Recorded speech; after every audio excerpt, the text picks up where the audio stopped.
वो आपके भी सामने है, हमारे भी सामने है। क्योंकि ये जो पिछले 76 साल से कब्जा है एक माफिया का, ये कब्जा छुड़ाने की एक तहरीक है और ये इतनी आसान बात नहीं है, आप जानते हैं इसको। लेकिन आज अल्हम्दुलिल्लाह हमें फख्र है इस बात पे कि हमारा लीडर इमरान खान और हम मिल के उसके खिलाफ एक आवाज उठा रहे हैं।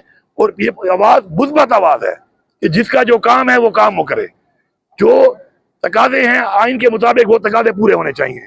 दूसरी जो आप बात कर रहे हैं कि खान साहब ने एक बयान दिया, तो खान साहब ने जो बयान दिया वो बयान ही हमारा बयान है।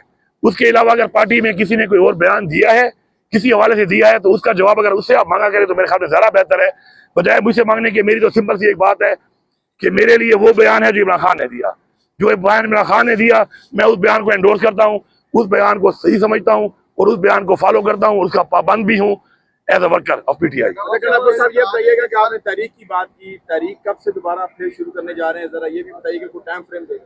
बस जल्द, जब मैंने कह दिया कि जब मैं फिर कहता हूँ तो फिर आपको फिर जमीन गर्म जल्दी हो जाती है ना।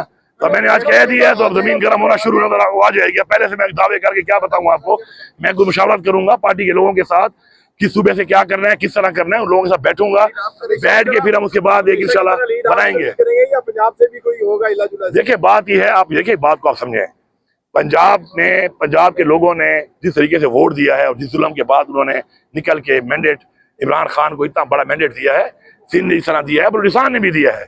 अब चूंकि हमारी वहाँ पे हुकूमतें नहीं है और आप ये देखें कि अभी उन्होंने कोई प्रोटेस्ट का ऐलान नहीं किया होता तो अगले